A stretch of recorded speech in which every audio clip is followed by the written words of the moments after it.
it's on. It's on. Okay. Video 3. I'm not a fan.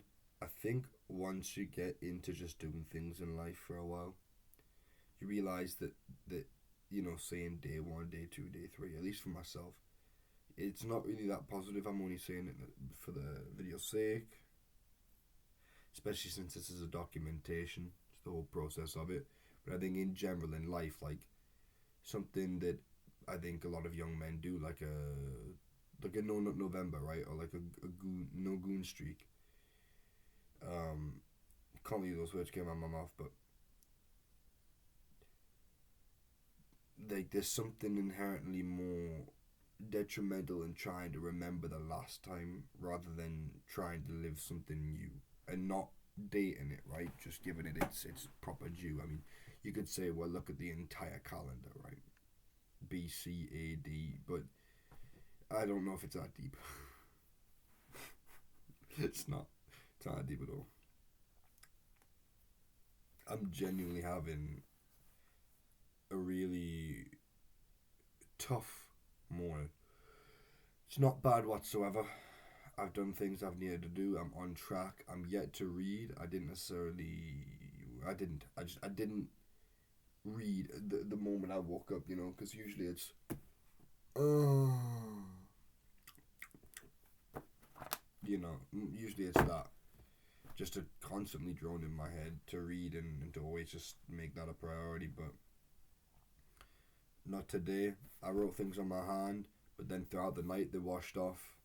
So I'm sitting there trying to decode, like half transparent, pigment on flesh, and I'm like, what the fuck does that say? I don't think I need that one. I just did that one. This is a note for the video. I think I'll just get right into the whole. What do they call it? Nooks. Nooks and crannies. Yesterday, I finished the ending. Let's check the Word document. I finished the ending to the story. Even the Arise. I think maybe I'm not the best at endings. I think I'd text a couple of people and ask if they could give it a quick read. But it's a very short story. It's about 4 pages. I think it is like the closest thing to Hills Like White Elephants that I've wrote, and I think I tried to do that. So I think in there, there's achievement. But I think I can bring up the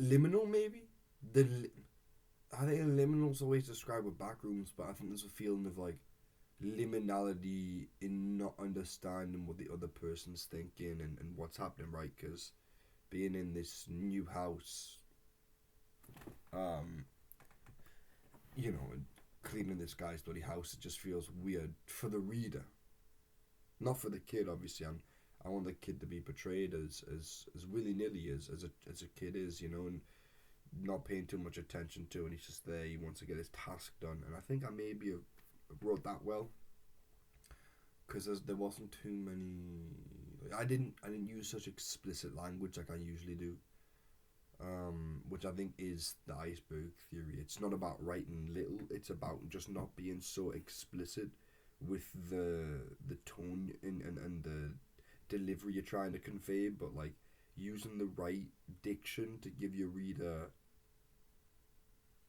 a sense that this may be the case, and letting them sort of go down that path. And I think when you look at Hills Like White Elephants and you give it the ending it has, and the ending I've tried to somewhat copy, mimic, and the ending gives you this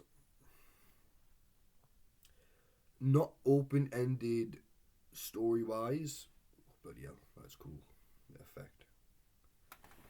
Not open. Is that the actual effect on the? It is. Not open-ended story-wise, but open-ended to the reader, to where we go back and we start to do that whole, that comprehension, that closer reading, that analysis.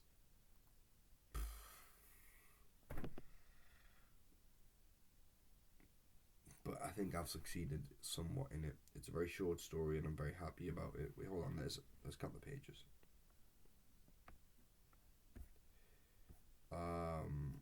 1, 2, 3, 4, 5, 6,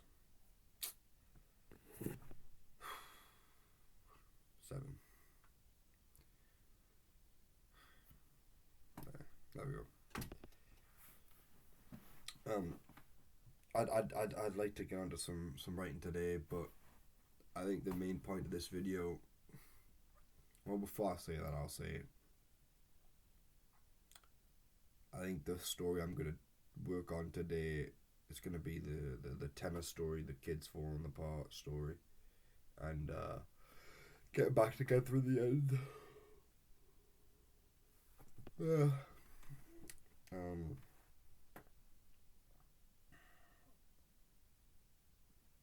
I think I'll work on that one, and I don't know if I think naturally this one should be longer. I don't know what I'm gonna do because I don't know how I'm gonna have them separate, because I think the separation and the fight,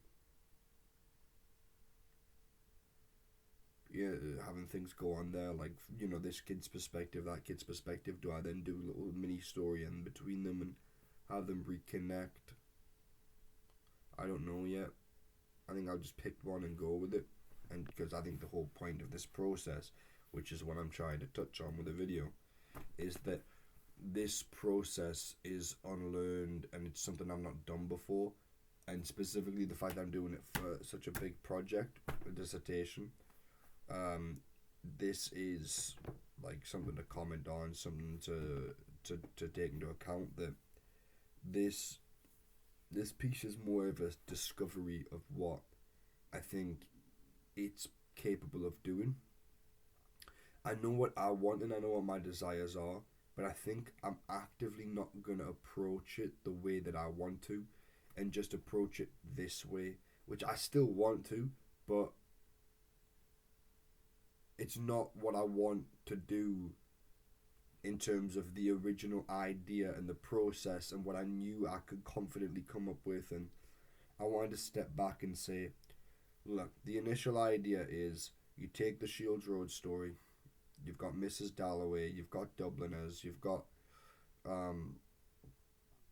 Avenue, you've got War, you've got Where the World Ends, you've got all these, you've got Pat Barker, you're able to fit this one day multi-connected, like, family stories and location, and you can just go from that, right? What I'm confident of doing, write a bit of Fat Sharon, write my mom, write my nan, write the druggies outside Morrison's, write, all that sort of stuff, and other families and people that I know of, the lad on the bus,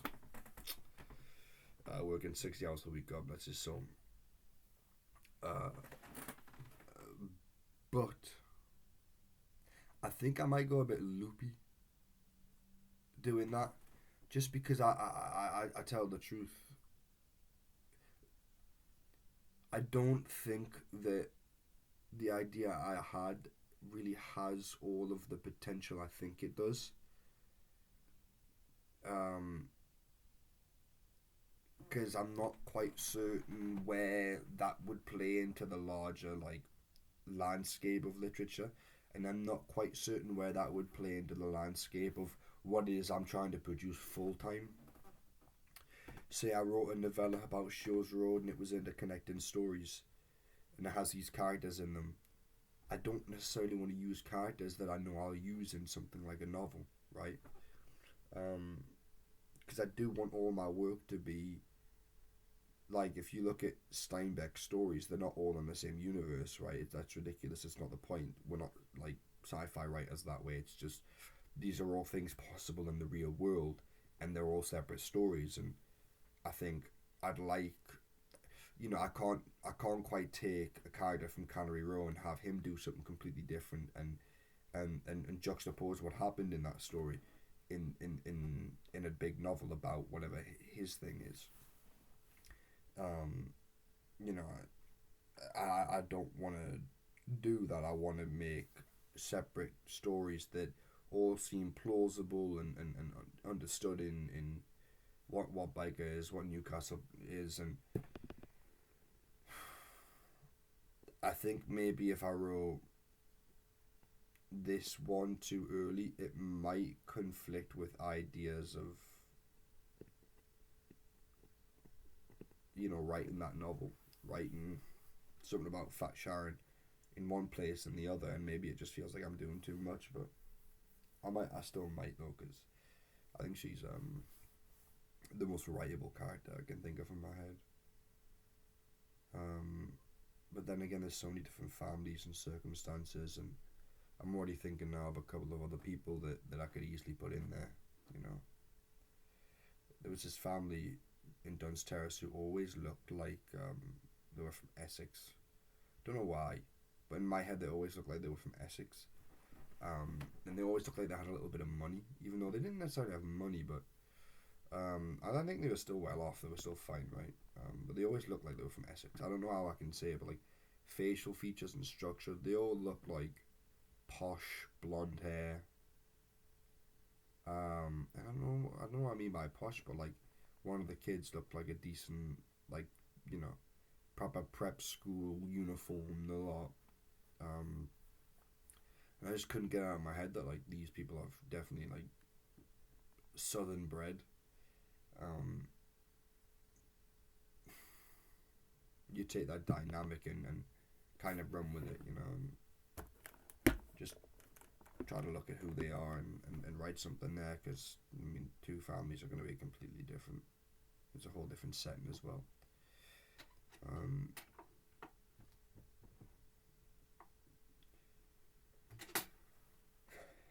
so I'm not doing anything typical. I'm not doing anything that I usually would. Um, I'm just writing short stories and trying to diversify and try to see what I can come up with. And just like a magazine would say when they say, I'm sorry, we have to reject your piece, but it doesn't fit the wider scope of the magazine or something.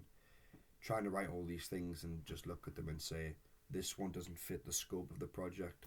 And I think through that, trying to narrow down what the project actually is, and going through a beginner phase, and in the process of going through a beginner phase, just constantly writing and putting my mindset in the idea that just write, because I think a lot of times when I think about writing, I think about writing towards a goal, and it's not exercise based. It's just you write that thing, you write, and then you draft, and it's good. I think it gets a project done, but I think what it does is it sometimes narrows your vision too much, and it doesn't let you think about vast changes to the story.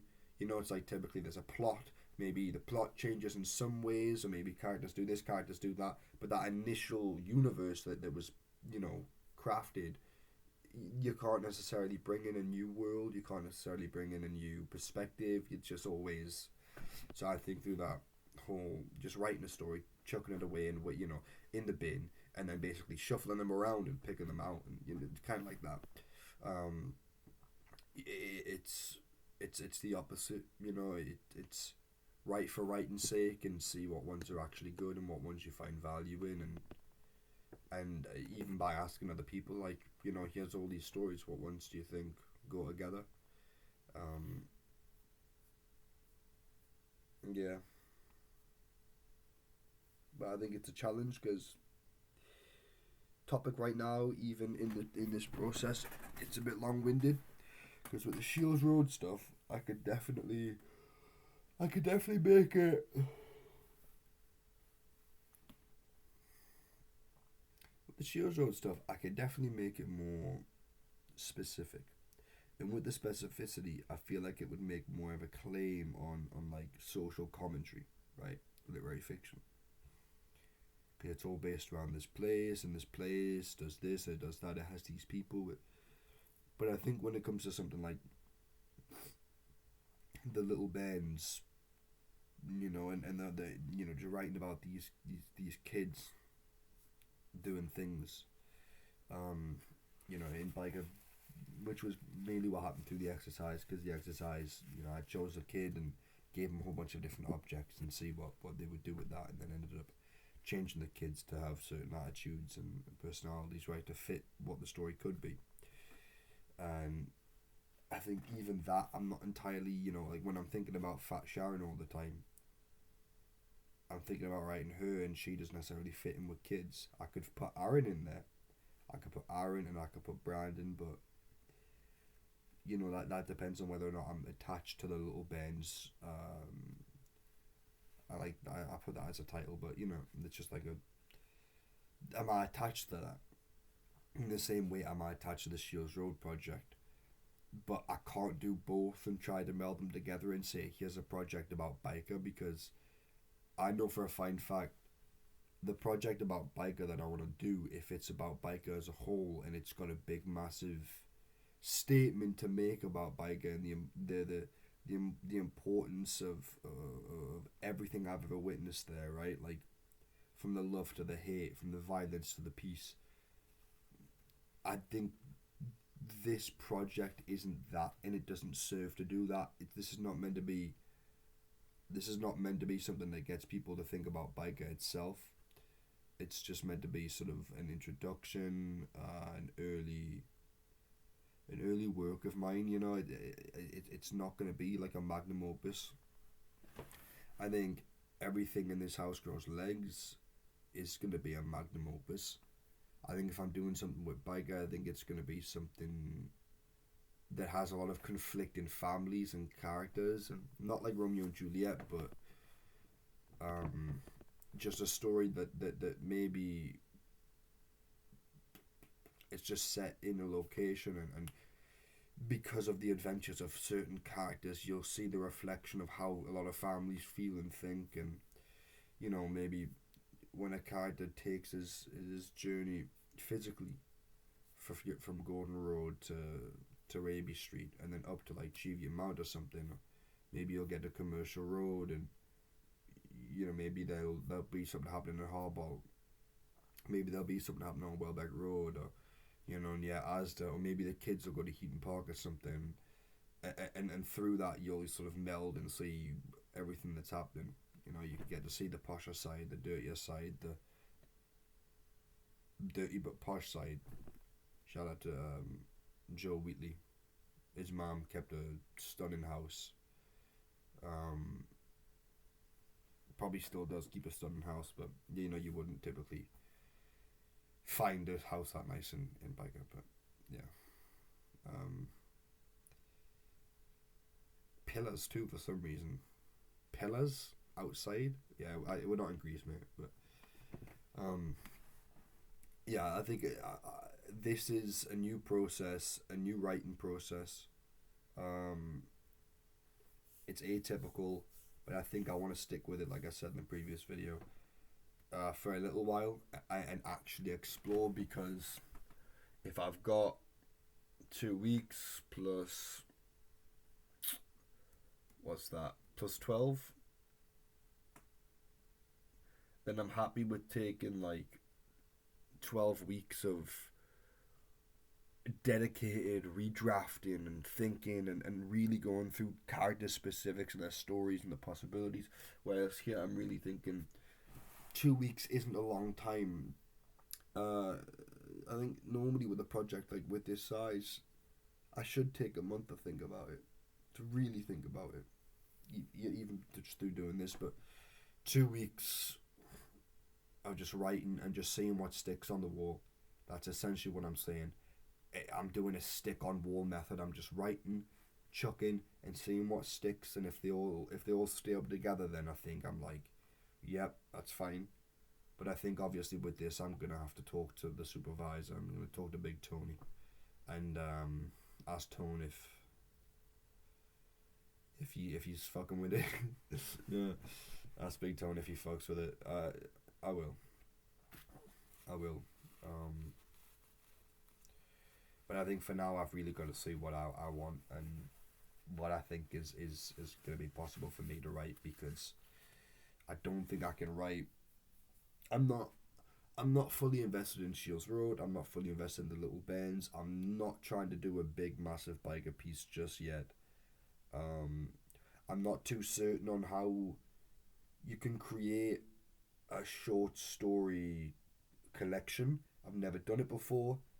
I've only wrote single individual short stories, which I'm thinking this is where it leans towards being a short story collection. But my lack of knowledge on short story collections is something that's fucking with my head, because I'm thinking to myself, well, if that's what I'm attempting to do, like the last video, I feel like I'm gonna have to read Carver, and then I'm gonna have to go ahead and read some other short story collections just to see what's happening, right? Just to see what the landscape might look like, just to see what the simple format might look like, in terms of why did they put these stories in these orders, and what do they have a theme together, and so on, um, and see if I can work with that and put that in there, because I think I can, but I think in some ways it'll be a minor version, right? Because if I and I'll end the video in the next like 2 minutes, but if I do that, then I'll have the Tenor story, I'll have the Avondale Rise story, but then I think there's something to be said there with like maybe less children, more of the adults, and get that bigger scope. Get a chapter of. I'm not saying get a chapter of the kid's mom who was cleaning the house, but sort of jump to different types of perspectives. Maybe she's in the dining room having a cup of tea with another mom who has another kid somewhere, and um,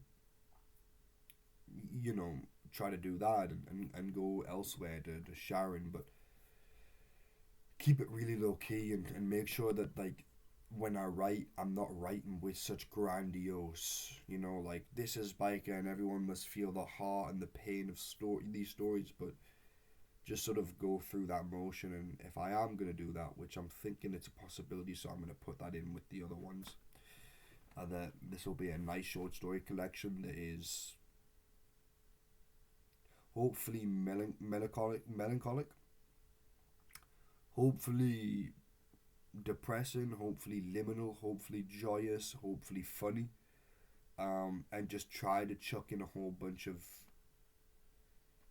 practice pieces in a way, right? Practice pieces that this might be a novel, that might be a novel, and just see where they can go. But for the most part, I believe I have 40 pages, and I initially had the idea to be a novella, but then again, a short story collection might have a bit of oomph. I mean, if I just take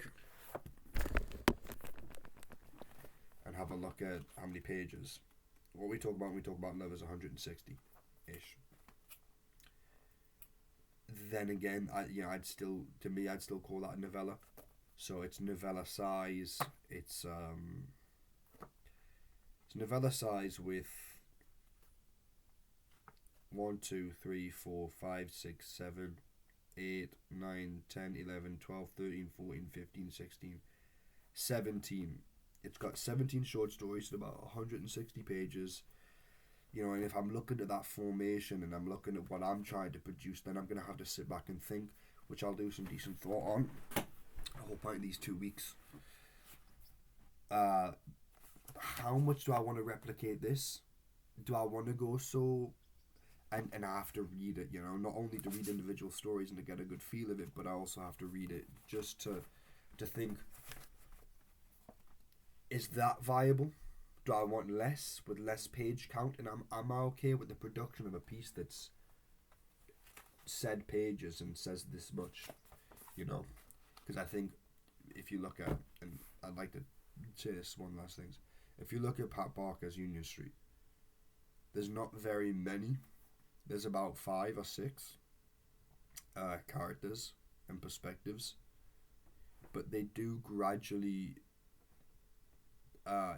shift, and if you read it, what you realize is actually it's so unbelievably well thought out and thought provoking. That the story's not just about women. The story's not just about struggle. The format itself is five, but it's five, and the progression within the chapters.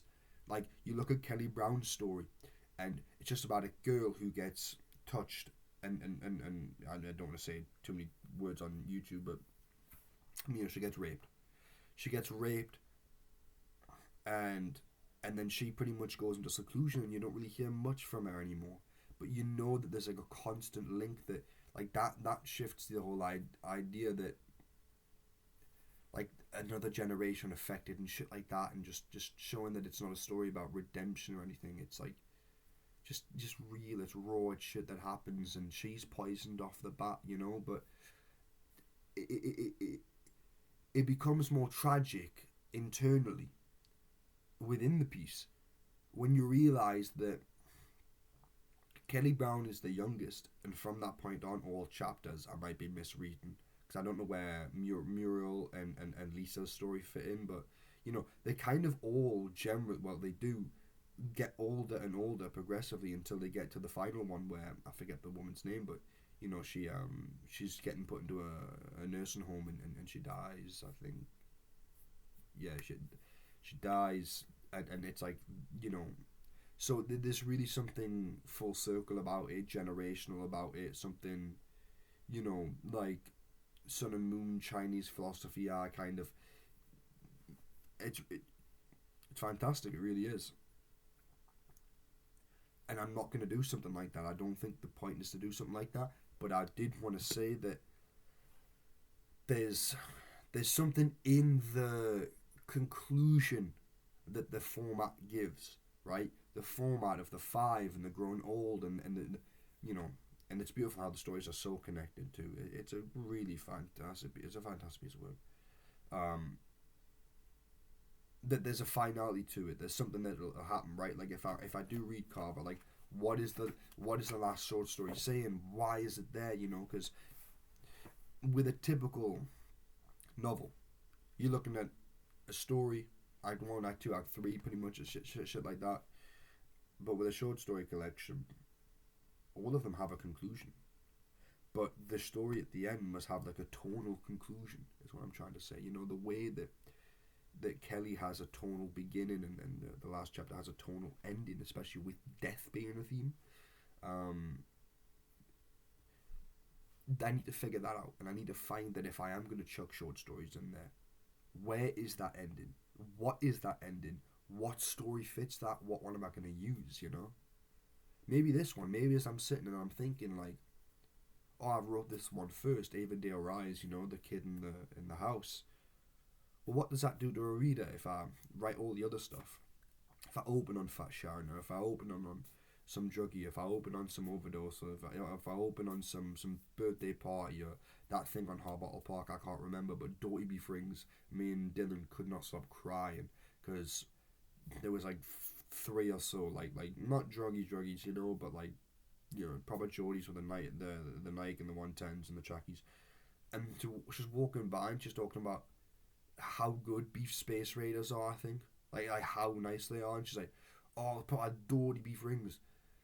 But the way she had a little twang on the voice, and we couldn't stop laughing. We were dying. Tears, like, when you like have to stop, and there's there's something I do want to kind of feel when it comes to the Mitre Ball, and the challenge of just hitting and trying to get the miles per hour. You fucking boot the ball first thing because you think, I'm trying to get the highest score, but then you realise the winning prize doesn't get the highest score, it gets the closest miles per hour to the board. And there's a little culture inside of it that I want to touch on. Where does that go? Is that tonally at the end, or what story has more of a conclusiveness about it than the other stories? I think I'm long-winded. This shouldn't have took 30 minutes. I think I'm tired, so I can't quite, And I'm never one to get such concise words out. I think if you're looking at me and you're thinking, whoa, he's waffling. Hemingway wouldn't waffle like that. the lad killed himself. I'm not sure. I'm not throwing shade, but you know, his mind was definitely waffling, telling all sorts of thoughts. So these are just thoughts expressed. The drafting process is gonna eventually like completely nail everything down and completely solidify everything. Obviously, until I'm towards the end, and I think we gotta scrap the whole thing. But you know, the choices are gonna completely. It's gonna solidify the conclusive story. It's gonna solidify the process. It's gonna solidify the inclusion of certain stories. It's gonna give the tonal uh, dynamic of the piece. I do want to say tonal dynamic because I want each story to play with each other and play with the reader. If you look at the Dubliners, you know, Joyce Joyce introduces so many different tones, but they play entirely off of each other. Like they all reflect, and you feel how they're all in the same place. You feel how they're all people who interact with each other. There's something in that. So this is the process. This is what I'm thinking about today. This is what I'm gonna try and go after. I think I'm gonna write the last of the tenor. I'm gonna keep writing the tenor, and then maybe I'll finish it today. Maybe I'm hoping that I'll finish it in just one fell swoop. I'm gonna finish this, and then I'm gonna go and hoover, do the bed. Then I'll read for about an hour or something, and then I'll start writing. But I want to start writing with an absolute zone, and just get this thing out. And hopefully it'll be about 8 or so pages. I definitely want it to be longer. Than the Event Horizon.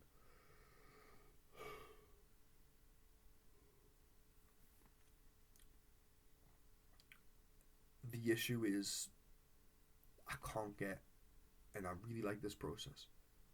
I can't get caught up, because if I get caught up, then all of a sudden I'm building a whole bunch of stories I've not wrote. And it's not about writing them to a perfect standard. It's about writing it and getting it out so I can chuck more in the pile, and eventually the quantity will bring out quality. It's right now I'm trying to, but I need to do a lot there to get small there. And that's where I'm at. That's where I'm at. So I'm not going to think much about the Tanner story.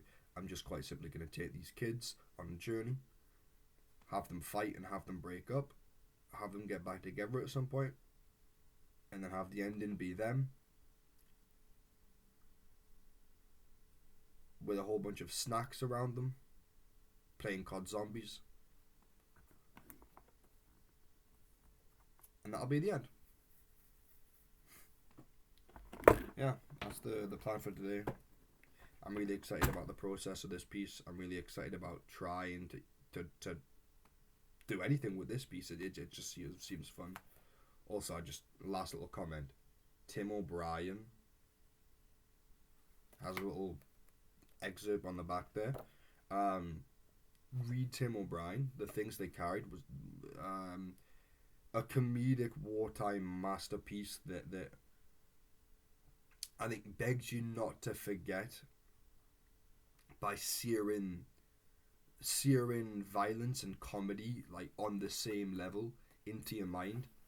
And I remember when I was doing an essay on it, I said like the reason why he uses these techniques is because you can't forget a good joke. And if you can't forget a good joke and it's tied in with war, you won't forget the war, and you won't forget its violence and its effects. And I think for me, that's really what it does. Like, I've never seen much about the Vietnam War, obviously, besides like Forrest Gump and shit, but Apocalypse Now, and I think his work, like the way it uses comedy to remind you of violence, it's a masterpiece. I think it's a masterpiece of Vietnam fiction. So like, I think it's better when it comes to Vietnam than Apocalypse Now. Is Apocalypse Now Vietnam? Am I retarded? Oh, I know I can't say that word, but slip up.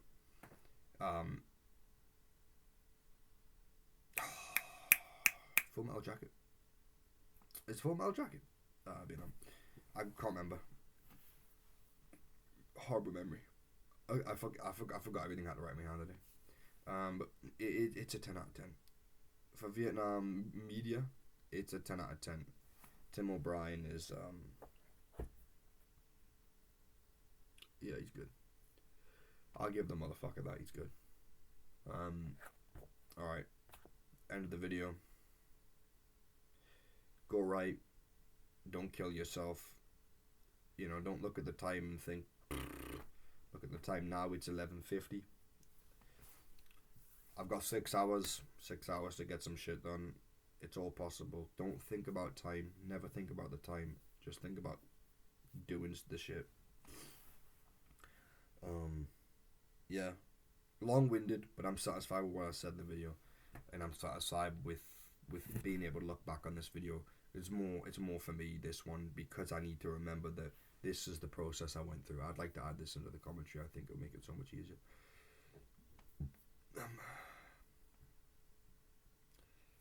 Day 3. Let's see what happens in the next couple of days.